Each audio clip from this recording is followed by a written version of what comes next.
Assalamualaikum warahmatullahi wabarakatuh. Di sini kami akan mempresentasikan hasil diskusi kelompok kami tentang inflasi dan deflasi serta cara mengatasinya. Inflasi dan deflasi serta cara mengatasinya. Inflasi, suatu keadaan di mana terjadi proses kenaikan harga-harga barang umum secara terus-menerus dalam kurun waktu tertentu, sehingga inflasi menyebabkan suatu keadaan di mana terjadi penurunan nilai uang. Dalam keadaan inflasi, M lebih dari T. M sama dengan jumlah uang yang beredar, sedangkan T jumlah barang yang diperdagangkan. Sebab-sebab timbulnya inflasi dan deflasi. Menurut rumus Irving Fisher, yang menyebabkan perubahan nilai mata uang dikelompokkan menjadi 3 faktor, yaitu M, V, dan T. Faktor M dan V adalah faktor moneter, sedangkan faktor T adalah faktor perdagangan barang-barang. Turunnya nilai uang atau inflasi disebabkan naiknya M dan V, atau keadaan tidak adanya keseimbangan antara M, V, dan T. Berdasarkan pertimbangan 3 faktor tersebut, maka secara garis besar, terdapat 3 faktor yang dapat menimbulkan inflasi dan deflasi, yaitu 1. Sektor impor dan ekspor. Jika ekspor dari suatu negara lebih besar daripada impor, maka akan terjadi tambahan inflasi. Ini disebabkan devisa yang diperoleh oleh para eksportir oleh pemerintah dibayar dengan mata uang rupiah, sama dengan M bertambah. Sedangkan devisa itu sendiri menjadi milik pemerintah. Nomor 2, sektor saving dan investasi. Apabila investasi suatu negara lebih besar daripada saving, maka akan terjadi tekanan inflasi. Sebab apabila investasi lebih besar dari saving, maka kekurangannya terpaksa dibayar dengan tambahan uang. Akibatnya M mengalami kenaikan. Yang ketiga yaitu sektor anggaran belanja negara. Bila neraca anggaran belanja negara selalu mengalami defisit atau pengeluaran lebih besar daripada penerimaan, maka untuk menutupi defisit tersebut biasanya diadakan percetakan uang baru. Ini berarti ada tambahan M dalam masyarakat. Tambahan M ini secara psikologis akan mempengaruhi orang lebih senang menahan barang daripada uang. Selanjutnya mengakibatkan V naik dan inflasi pada rate yang lebih tinggi tidak dapat dihindarkan, sebaliknya untuk deflasi. Untuk macam-macam inflasi, yang pertama berdasarkan atas parah tidaknya inflasi tersebut, antara lain A. Inflasi ringan di bawah 10% per tahun. B. Inflasi sedang antara 10% sampai 30% setahun. Yang ketiga atau C. Inflasi berat antara 30% sampai 100% setahun. Yang D. Hiperinflasi di antara 100% setahun. Yang kedua, macam-macam atas dasar sebab awal dari inflasi, antara lain A. Demandful inflation, yaitu inflasi yang ditimbulkan karena permintaan total masyarakat akan berbagai barang tumbuh lebih cepat dibandingkan dengan tingkat output pada full employment. Yang B. Cost push inflation, yaitu inflasi yang diakibatkan oleh adanya kenaikan ongkos-ongkos perusahaan akan atas naiknya harga-harga faktor produksi. Kalau inflasi disebabkan oleh kenaikan upah tenaga kerja disebut wage inflation.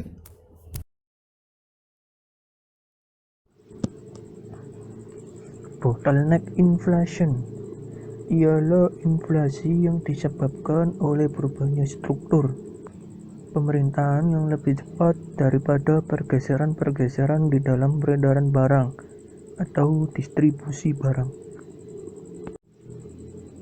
3. Atas dasar asal inflasi, yaitu inflasi yang berasal dari dalam negeri atau bisa disebut dengan domestic inflation, Misalnya ditimbulkan oleh defisit anggaran belanja yang dibiayai dengan pencetakan uang baru, panenan gagal, dan sebagainya.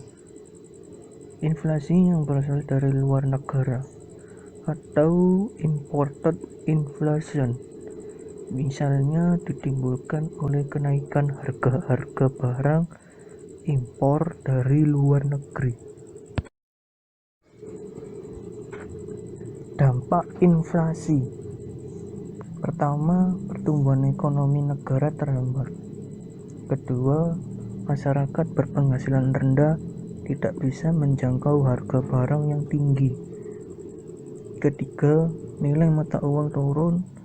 Dan yang keempat, masyarakat akan cenderung menyimpan barang daripada uang.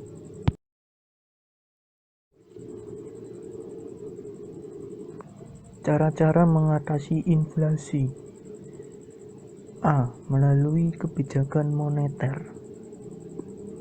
Kebijakan ini dilakukan oleh bank sentral dengan cara yang pertama, yaitu politik diskonto, menaikkan suku bunga tabungan dan kredit. Kedua, politik pasar terbuka, menurunkan tingkat bunga obligasi sertifikat Bank Indonesia atau SBI. Ketiga, politik cadangan kas, menaikkan kas rasio bank.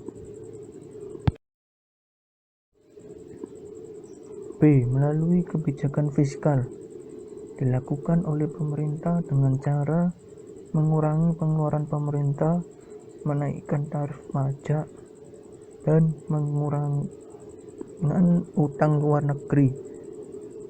C. Melalui kebijakan non-moneter dan non-fiskal, menaikkan hasil produksi, kebijakan menaikkan upah, dan pengawasan harga dan distribusi barang-barang. Yang selanjutnya yaitu ada deflasi.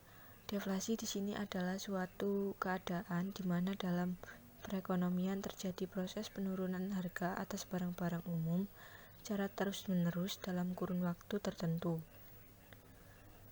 sehingga mengakibatkan nilai uang menjadi naik.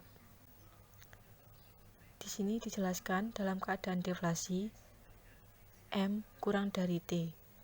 M di sini adalah kecepatan peredaran uang, dan T adalah jumlah barang yang diperdagangkan. Penyebab terjadinya deflasi. Yang pertama yaitu menurunnya persediaan uang di masyarakat ini cenderung karena sebagian besar masyarakat menyimpan uangnya di bank. Yang kedua, meningkatnya persediaan barang. Yang ketiga, menurunnya permintaan akan barang. Dan yang keempat, naiknya permintaan akan uang. Pengaruh dan akibat dari deflasi. Satu yaitu penurunan persediaan uang. Deflasi dapat menyebabkan menurunnya persediaan uang di masyarakat dan akan menyebabkan depresi besar dan juga akan membuat para investasi akan mengalami kekacauan. 2. Memperlambat aktivitas ekonomi. Dikarenakan harga barang mengalami penurunan, konsumen memiliki kemampuan untuk menunda belanja mereka lebih lama lagi dengan harapan harga barang akan turun lebih jauh. Maka akibatnya, aktivitas ekonomi akan memperlambat dan memberikan pengaruh pada spiral deflasi atau deflationary spiral. 3. Dampak susulan dari melesunya kegiatan ekonomi adalah banyaknya pekerja yang akhirnya mengalami PHK karena pemilik bisnis tidak sanggup untuk membayar gaji karyawannya. Dengan demikian, pendapatan yang akan diterima masyarakat menjadi sedikit dan jumlah uang yang beredar di masyarakat akan semakin berkurang. 4. Dari sisi investasi, deflasi juga mengakibatkan melesunya investasi di sektor real maupun di lantai bursa. Akibatnya ini akan menambah berat kelesuan ekonomi dikarenakan tidak ada lagi aktivitas bisnis yang berjalan. 5. Deflasi juga dapat menyebabkan suku bunga di suatu negara menjadi 0%. Lalu diikuti juga dengan turunnya suku bunga pinjaman di bank. Ini memang merupakan langkah paliatif untuk mencegah masyarakat menyimpan uangnya di bank yang dapat membuat peredaran uang semakin kecil. Dampak deflasi. Selain itu juga ada dampak positif dan negatif dari deflasi adalah sebagai berikut. Yang pertama, dampak baik atau dampak positif. Deflasi akan membuat orang menyimpan uang sehingga uang benar-benar dihargai dan jaminan keamanan sosial politik. Orang akan banyak berinvestasi langsung dan ketersediaan barang terjamin. Akibatnya nilai mata uang akan menguat. Yang kedua yaitu buruk atau negatif. Deflasi akan membuat jatuh nilai properti. Orang lebih suka mendepositkan uangnya di bank atau pasar modal daripada beli properti yang tidak naik. Karena harga terus turun, maka produsen cenderung kurang berminat memproduksi barang. Kesempatan kerja berkurang karena banyak PHK. Pajak tidak dapat ditarik oleh pemerintah, sehingga pendapatan negara berkurang. Kegiatan perekonomian secara keseluruhan mengalami kemunduran. Cara mengatasi deflasi yaitu ada 4. Yang pertama, menurunkan tingkat suku bunga. Yang kedua, memberikan stimulus ekonomi berupa bantuan likuiditas ke sektor bisnis. Yang ketiga, pemerintah juga dapat memotong pajak dan meningkatkan belanjanya sendiri untuk menggairahkan perekonomian. Yang terakhir, di sisi bank sentral, pemerintah juga dapat meningkatkan peredaran uang di masyarakat dengan membeli surat hutang sektor swasta dan menukarkannya dengan uang tunai.